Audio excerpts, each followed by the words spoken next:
नमस्कार, मैं हूं पंकज सिंह जाडेजा। हमारा उद्देश्य है राष्ट्र से स्नेह, राष्ट्र का सम्मान।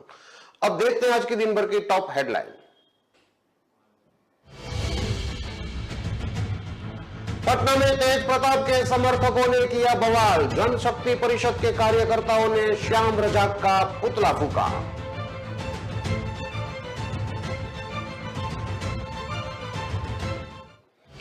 बिहार में जाएंगे अमित शाह। 19 दिन में दूसरा दौरा। पिछली बार निशाने पर थे लालू नीतीश। जेपी के गांव सीता बदियारा में योजना की बात।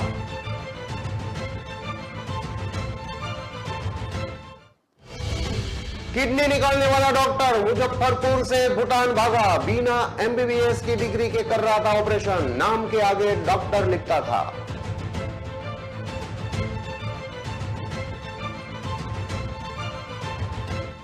लालू के बेटे ने नाराज होकर छोड़ी कार्यकारिणी बैठक। तेज प्रताप बोले, राष्ट्रीय महासचिव ने गालियां दी।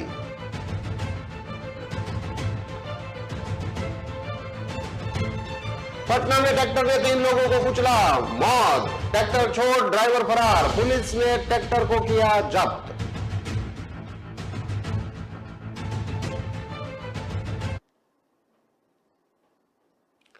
अब खबरें देखते हैं विस्तार से। दिल्ली का बवाल पटना में भी असर डालने लगा है। एक ऑडियो में सामने आने के बाद बवाल बढ़ गया है। ऑडियो में श्याम रजक लालू यादव के बड़े लड़के तेज प्रताप को गाली देते सुने जा रहे हैं। रविवार को दिल्ली में तेज प्रताप ने इस बात को मीडिया को बताया। इसके बाद से बवाल बढ़ गया। वहीं इस घटना के बाद श्याम रजक की तबीयत भी अचानक से खराब हो गई। उनको बेहतर इलाज के लिए दिल्ली के ही हॉस्पिटल में भर्ती कराया गया है। दिल्ली में आरजेडी के कार्य समिति की बैठक में तमाम नेताओं का जुटना हुआ था। इस बीच एक ऑडियो वायरल हो गया जिसमें श्याम रजक तेज प्रताप के पीए के फोन करके बात करने को लेकर नाराज हो गए। श्याम रजक ने कहीं बात करने के दौरान तेज प्रताप को खूब गालियां दे दिया। ऑडियो वायरल होने के बाद तेज प्रताप आग बबूला हो गए। बैठक को बीच में ही छोड़कर निकल के वक्त तेज प्रताप ने मीडिया से कहा कि श्याम रजक ने मुझे और मेरी बहन को गाली दी है। वहीं दूसरी तरफ पटना में तेज प्रताप के समर्थकों ने पटना में श्याम रजक का पुतला दहन किया। समर्थकों ने कहा कि बिहार सरकार के मंत्री और हमारे नेता आदरणीय तेज प्रताप यादव को श्याम रजक द्वारा गाली दी गई है, जिसके विरोध में जनशक्ति परिषद ने पटना में श्याम रजक का पुतला दहन कर रही है। जनशक्ति परिषद के राष्ट्रीय प्रवक्ता प्रशांत प्रताप यादव ने मीडिया के माध्यम से कहा कि हम अपने नेता का अपमान कदापि नहीं करेंगे। श्याम भी मांगनी चाहिए। हमारे नेता आदरणीय तेज प्रताप का दिल बड़ा है, वो माफ कर देंगे, नहीं तो जनशक्ति परिषद पूरे प्रदेश भर में श्याम रजक का विरोध करेगा।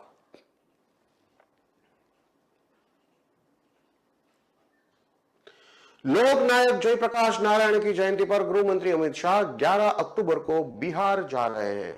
उन्हें शाह का दूसरा दौरा है। गृह मंत्री बलिया के सीता बदियारा जाएंगे। इस दौरान लोक नायक की आदमकद की अनावरण करेंगे।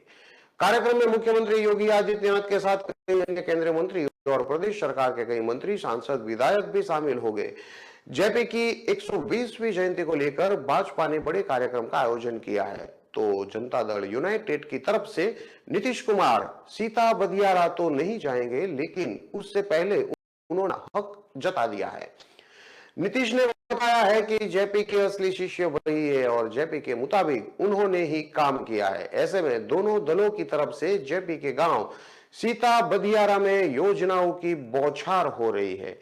एक तरफ नीतीश कुमार ने बदियारा के लिए कई योजना शुरू की है, तो वहीं अमित शाह भी नए स्तर से सीता बदियारा को राष्ट्रीय पहचान देने और किसानों के लिए कई योजनाओं की शुरुआत करेंगे। बीजेपी के सूत्रों के मुताबिक जेपी की जन्मस्थली सीता बदियारा में जयप्रकाश नारायण स्मारक को राष्ट्रीय स्मारक घोषित किया जाएगा। केंद्रीय गृह मंत्री अमित शाह जेपी स्मारक को राष्ट्रीय स्मारक घोषित करेंगे। इससे पहले वो जेपी की प्रतिमा का अनावरण भी करेंगे। बताया जा रहा है कि जेपी को श्रद्धांजलि देने के बाद अमित शाह केंद्रीय सहकारिता मंत्री के तौर पर सहकारिता से जुड़े सारण और आसपास के कई जिलों से पहुंचे किसानों को न सिर्फ संबोधित करेंगे बल्कि जयपी जयंती के मौके पर ही सहकारिता विभाग के नए देशव्यापी स्कीम को भी लॉन्च करेंगे। बिहार के मुख्यमंत्री नीतीश कुमार 8 अक्टूबर को जयपी की पुण्यतिथि के मौके पर सीता बदियारा पहुंचे।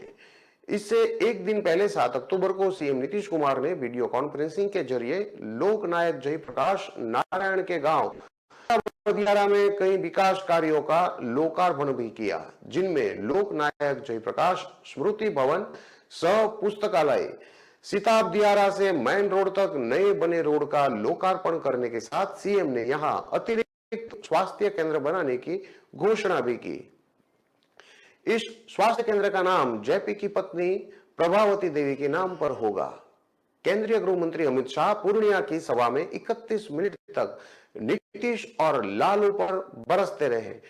शुरुआत में नारों की धीमी आवाज पर उन्होंने कहा कि लालू के पेट में दर्द समझ में आता है, आप लोगों को क्या हुआ है? सीमांचल जिलों में आया हूं तो लालू और नीतीश के पेट में दर्द होने लगा है। वे कह रहे हैं कि झगड़ा करवाएंगे। मैं कहता हूं कि ये काम आप लोग करते हैं, मेरी जरूरत नहीं है। संपूर्ण क्रांति के प्रणेता जयप्रकाश नारायण को लेकर देश में बड़ी सियासत हो रही है। जयपी की जयंती के दिन एक तरफ बीजेपी के वरिष्ठ नेता और केंद्रीय गृह मंत्री अमित शाह जयपी के गांव पहुंचेंगे, तो वहीं दूसरी तरफ बिहार के मुख्यमंत्री नीतीश कुमार जयपी के कर्म क्षेत्र नागालैंड में उनकी जयंती मनाएंगे और उसके बाद तुरंत ही बिहार जाकर जुबानी जयपी की कहानी को लॉन्च करेंगे, जो बड़े स्तर पर पटना के बापू सभागार में आयोजित किया जा रहा है।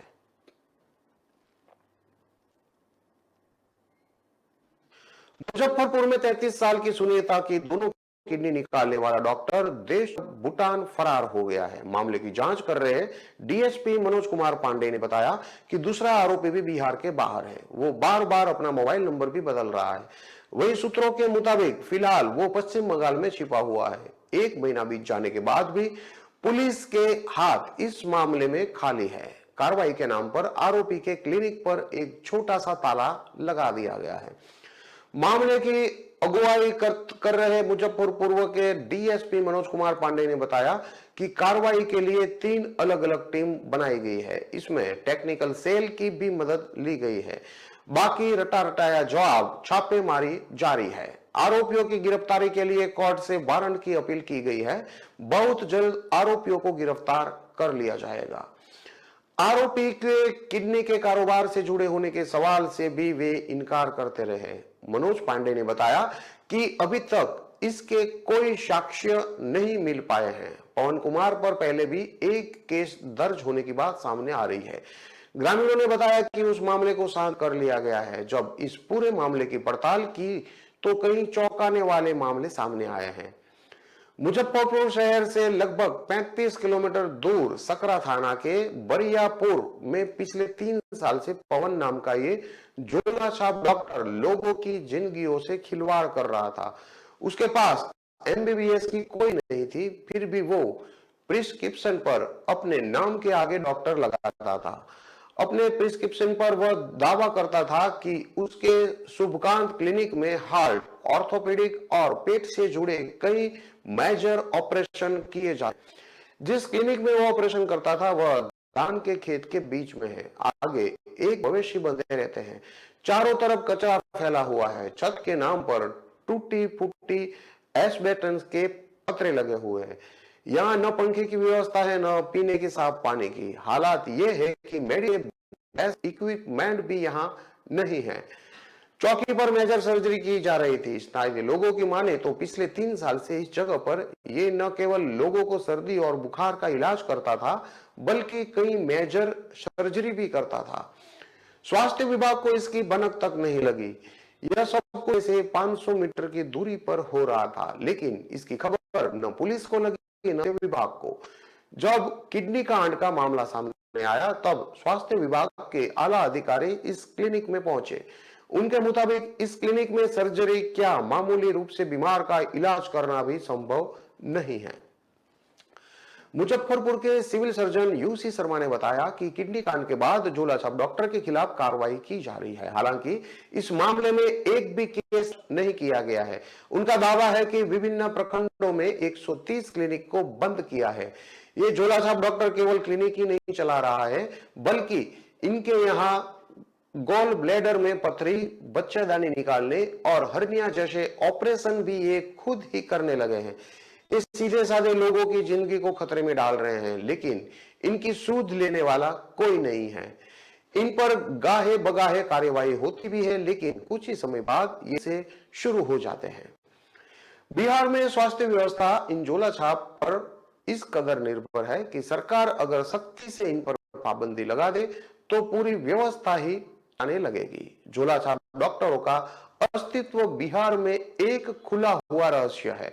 वे जो काम कर रहे हैं वह कानूनन गलत है, लेकिन सरकार के पास कोई वैकल्पिक व्यवस्था नहीं है, इसलिए इन्हें नजरअंदाज करके चलने दिया जाता है। साल 1900 में society for social health care नाम के एक एनजीओ ने इन लोगों को प्रशिक्षण देने का एक तैयार किया था। इसके तहत कई लोगों को 4-5 महीने का प्रशिक्षण दिया गया ताकि वे प्राथमिक उपचार से जुड़ी मूलभूत बातें सीख सके। इसका काफी फायदा भी हुआ, लेकिन आज बात बहुत आगे बढ़ चुकी है। आज कई झोलाछाप डॉक्टर सिर्फ प्राथमिक उपचार ही नहीं बल्कि ऑपरेशन तक करने लगे हैं। किडनी कांड की पीड़िता सुनीता पिछले 22 दिनों से पटना के IGIMS में जिंदगी और मौत के बीच में जूझ रही है। उसे यहाँ के आईसीयू वार्ड में भर्ती किया गया है। वो अभी डायलिसिस पर जिंदा है। डॉक्टर के मुताबिक डायलिसिस बंद होते ही उसकी मौत हो जाएगी। डॉक्टरों का कहना है कि इस तरह से डायलिसिस पर वो ज्यादा दिनों तक नहीं जिंदा रह सकती है। सुनीता के 3 बच्चे हैं। सुनीता के पति घर में अकेले कमाने वाले हैं। वो अपनी पत्नी को किडनी देना चाहते हैं, लेकिन परिवार इसके लिए राजी नहीं है। परिवार का कोई भी व्यक्ति किडनी डोनेट करने के लिए तैयार नहीं हो रहा है। सिविल सर्जन यूसी प्रसाद ने कहा कि किसी करीबी से ही किडनी का इंतजाम हो सकता है। सरकारी स्तर पर इस मामले में मदद कर पाना काफी मुश्किल है। मुजफ्फरपुर के बरियापुर के शुभकांत क्लिनिक में बाजी कस्बा की 33 वर्षीय सुनीता देवी पेट दर्द की शिकायत लेकर पहुंची थी। डॉक्टर ने कहा उसका यूट्रस खराब हो गया है, ऑपरेशन करना पड़ेगा। परिवार वालों ने उसे भर्ती करा दिया। 3 सितंबर को ऑपरेशन के बाद महिला की तबीयत और बिगड़ने लग गई। इसके बाद परिजन 5 सितंबर को पटना के PMCH ले आए। यहां जांच में पता चला कि उसकी किडनी ही नहीं है। PMCH में इलाज से मना करने के बाद पहले गया उस महिला को IGIMS में एडमिट किया गया। वहीं पुलिस ने परिवार वालों की शिकायत पर शुभकांत क्लिनिक के संचालक पवन के खिलाफ ह्यूमन पार्ट्स ट्रांसप्लांट एक्ट और SC/ST एक्ट के तहत केस दर्ज कर लिया है।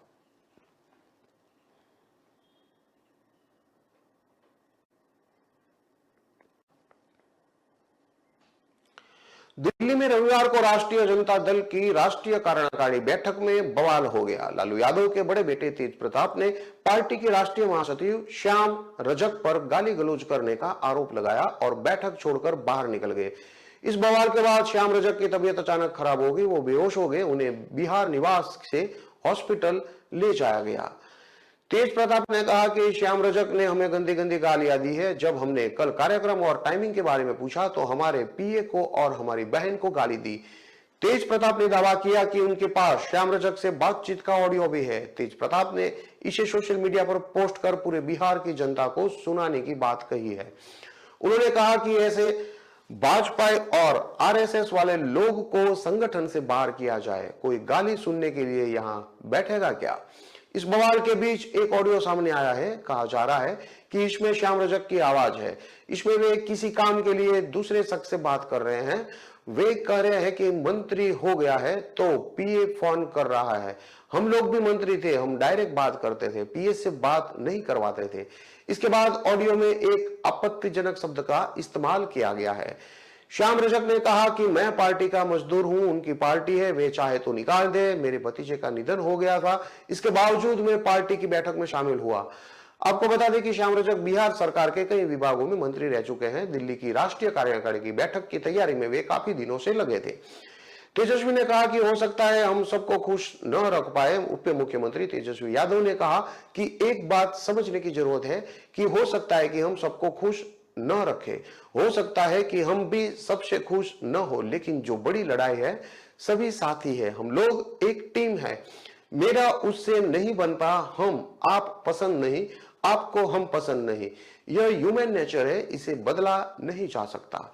हम सभी से हाथ जोड़कर कहेंगे कि एजेंडा को मत बदलिए, हम लोग एक बड़ी लड़ाई 2024 की लड़ने जा रहे हैं। हमको सभी का सहयोग चाहिए, हम देश को बचाने की लड़ाई लड़ रहे हैं। कई छोटी मोटी बातें होने से पूरा एजेंडा ही चेंज हो जाता है, हमको डिफेंसिंग होना पड़ता है। तेजस्वी ने आगे कहा कि देश को बचाने की बड़ी जिम्मेवारी राष्ट्रीय जनता दल पर है। हम लोगों के मन में लालच होता तो हम लोग पलट जाते, सिर झुका लेते, गुलामी करने लगते। फिर से सीबीआई ने चार्जशीट किया है, ये लोग तो करते ही रहेंगे, लेकिन अपना पूरा जीवन सांप्रदायिक शक्तियों से लड़ने में बिता दी लालू जी ने। हमको आपको चुनाव से वंचित कर दिया जाए तो कैसा लगेगा, कितना असर पड़ेगा। ईडी और सीबीआई देश की सारी एजेंसियों का दुरुपयोग करेगा तो क्या हालत हो जाती है। खासतौर से हमारे पूरे परिवार पर ही मुकदमा चल रहा है, तरह तरह की एजेंसियां लगा दी गई है। जब हम लोग बोलते थे तो कोई समझता नहीं था। अब भाजपा के खिलाफ जो पार्टी नेता बोल रहे हैं, लालू प्रसाद ने विचारधारा से समझौता नहीं किया, उनका बेटा भी विचारधारा से समझौता नहीं करेगा। बैठक में लालू यादव ने कहा कि मैंने 2014 में कहा था कि देश रहेगा या फिर टूट जाएगा, ये देश टूट रहा है, गलत फहमी में नहीं रहना चाहिए। वे मस्जिद के सामने हनुमान चालीसा पढ़ते हैं और इरिटेट करते हैं मुसलमानों को ताकि वे रिएक्ट करें। वे मस्जिदों पर भी भगवा ध्वज फहरा देते हैं। इससे पहले बैठक से पार्टी वरिष्ठ नेता जगदानंद ने दूसरी बना ली है, उनके बैठक में शामिल होने पर सस्पेंस बना हुआ है। तेजस्वी यादव ने कहा कि जगदम्बा ने नाराजगी कैसे जैसी कोई बात हमसे नहीं की है, बैठक में वे शामिल होंगे कि नहीं ये निर्णय उनको लेना है।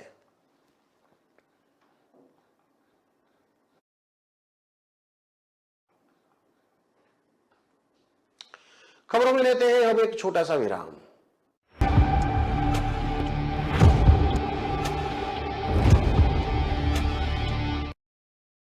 चंद्रू, कहाँ ले जा रहा मुझे? किराया पूछा? उबर ऑटो है मैम, किराया सही है। जो सोचे जो चाहे वो करके दिखा दे। किराए पर नोक झोंक छोड़ो, उबर ऑटो से बस सोचो और चल पड़ो। उबर, बस सोचो और चल पड़ो। थोड़ा रोस्ट, थोड़ा फ्राई, थोड़ा लो, थोड़ा हाई, थोड़ा अपना वाला ट्राई। मेरा ट्विस्ट, मेरा टेस्ट, मेरा ट्विस्ट। अमृतसरी छोले, मेरे वाले छोले। वंडर मसाला। मेरा ट्विस्ट, मेरा टेस्ट। क्या लेंगी छोटी मैम साहब? एक पैकेट छोले मसाला, 50 ग्राम लौंग, 100 ग्राम दालचीनी और 50 ग्राम काली मिर्च। वंडर मिक्स मसाले सचमुच परिपूर्ण, क्योंकि इसमें है हर तत्व सही मात्रा में, ऊपरी मसालों का झंझट ही नहीं। और बस बेटी बस, छोले बनाने हो तो ले जाओ सिर्फ वंडर छोले मसाला, और कुछ नहीं। मम्मी मम्मी, सिर्फ वंडर और बाकी मसाले? और कुछ नहीं। अनेक मजेदार वैरायटीज, वंडर मसाले और कुछ नहीं।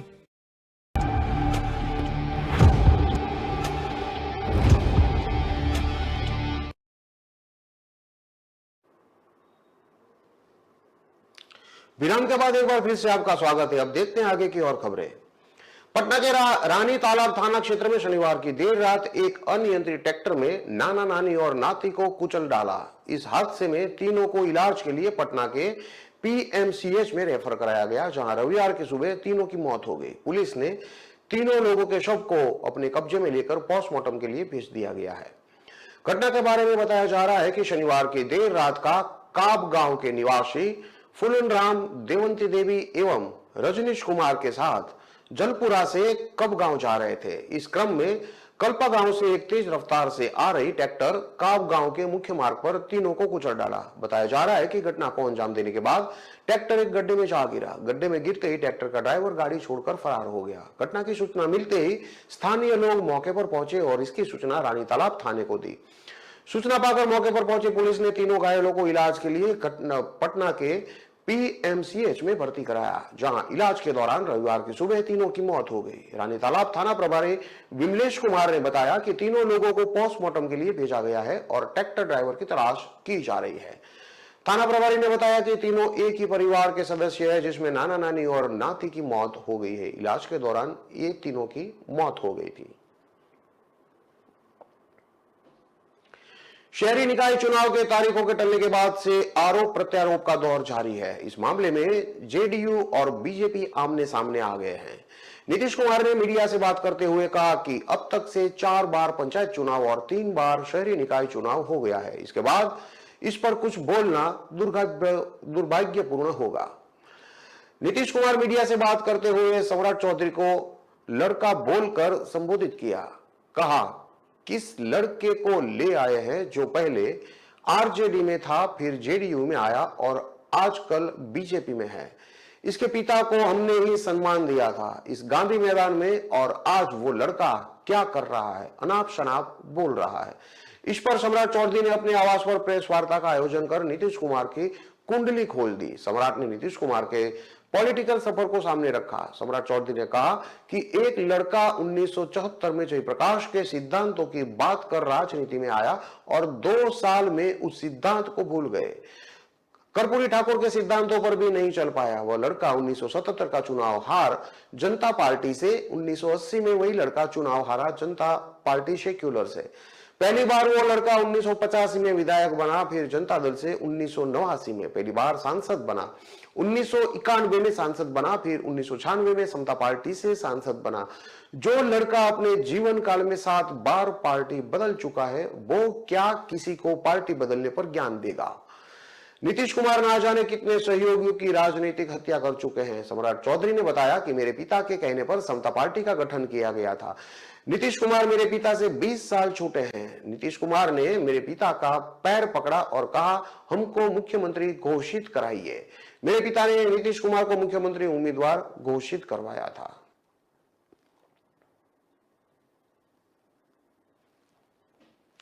बीटा में शुक्रवार देर रात एक नवविवाहिता की दहेज के लिए हत्या कर उसके शव को गायब करने का आरोप परिजनों ने लगाया है। इस मामले को लेकर शनिवार को बीटा थाने में दहेज हत्या का मामला दर्ज कराया गया है। मृतका के परिजनों ने लड़की के साथ ससुर सहित पति पर भी हत्या कर शव को गायब करने की बात कही है। मामला दर्ज होते ही पुलिस ने छानबीन शुरू कर दी है। घटना के बारे में बताया जा रहा है कि बीटा गांव के खेदलपुरा निवासी बुट्टन यादव का पुत्र अर्जुन कुमार, जो कि 22 साल का है, उसने विक्रम थाना के आंध्रा चौकी निवासी शिवनाथ यादव के पुत्री सुनीता कुमारी से 4 अप्रैल 2022 को प्रेम विवाह किया था। लड़की के भाई जितेंद्र कुमार ने बताया कि शादी के बाद से ही ससुराल वालों द्वारा दहेज की मांग की जाने लगी। उन्होंने बताया कि शुक्रवार की देर रात उन्हें सूचना मिली कि उनकी बहन की हत्या कर ससुराल के लोग शव को ठिकाने लगाने चाह रहे हैं। सूचना मिलते ही लड़की के परिजन आनंद फानन में बीटा पहुंचे।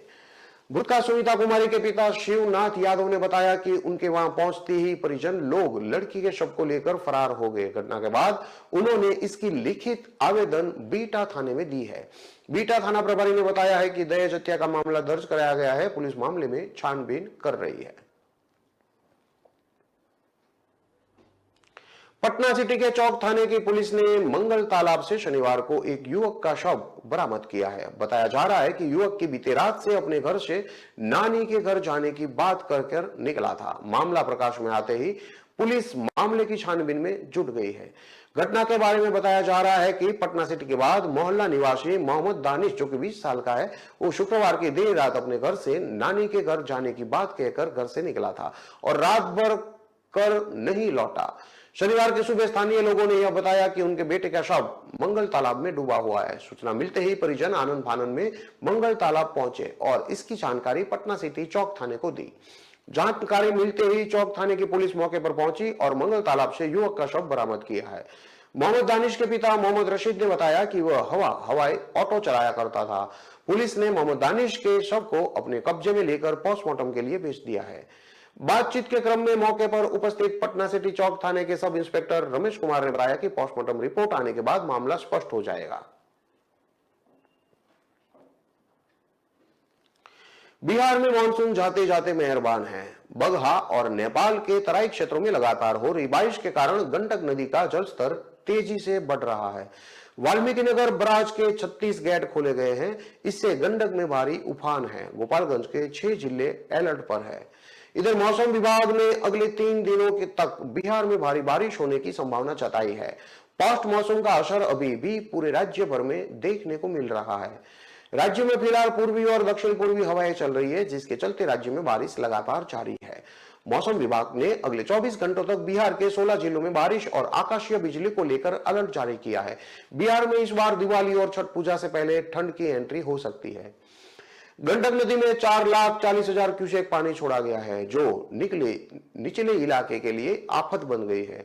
गोपालगंज के 6 जिलों में हाई अलर्ट है। लगातार हो रही बारिश के कारण पहाड़ी नदियां अपने उफान पर है। गंडक नदी के साथ साथ वाल्मीकि टाइगर रिजर्व के कई सारे हिस्से में पानी भरने लगा है। वाल्मीकि नगर बगहा मुख्य मार्ग पर हरदिया चाती के पास 2 फीट पानी बहने लगा है। रामनगर प्रखंड के जोगिया पंचायत के शेरबा गांव में मसान नदी के बांध टूटने से ग्रामीणों में अफरा तफरी मची हुई है। अब तक लगभग 15 घरों में पानी घुस चुका है। इधर मसान नदी के जलस्तर लगातार बढ़ोतरी हुई है। मसान नदी के इस रौद्र रूप से आसपास के दर्जनों गांव पर खतरा मंडराने लगा है। मौसम विभाग के अनुसार फिलहाल राज्य भर में बारिश हो रही है, जिसके कारण तापमान में अचानक गिरावट दर्ज की जा रही है। इससे लोगों को ठंड का एहसास पहले होने लगेगा। वहीं अगले 3 दिनों तक राज्यों में भारी बारिश होने की संभावना जताई जा रही है। अक्टूबर महीने के अंत तक तापमान में तेजी से गिरावट आएगी और बिहार के कई हिस्सों में महीने के हल्की धूप छांव लगेगी। बंगाल की खाड़ी के ऊपरी हिस्सों में मध्य पश्चिम क्षेत्र और उत्तरी क्षेत्र में 2 साइक्लिंग सर्कलिंग का असर दिखाई दे रहा है। दोनों साइक्लिंग सर्किल के आसपास मिलने की वजह से बिहार के सभी हिस्से में अच्छी बारिश होने की संभावना जताई जा रही है। सर्किल के प्रभाव से राज्य भर में पिछले 3 दिनों तक मानसून का सिस्टम सक्रिय है। इस दौरान अगले 24 घंटे तक रुक रुक कर बारिश होने की आसार है। आज पटना में अधिकतम तापमान 32.1 डिग्री और न्यूनतम तापमान 31.7 डिग्री रहने की संभावना जताई जा रही है।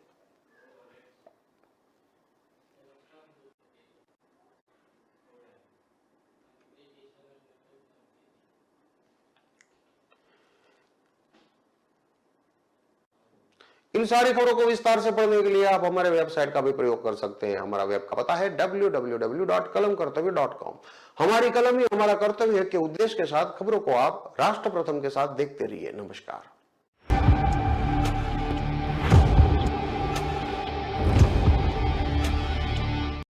वंडर मसालों की रेंज है तैयार, जिन्हें है आपके ट्विस्ट का इंतजार।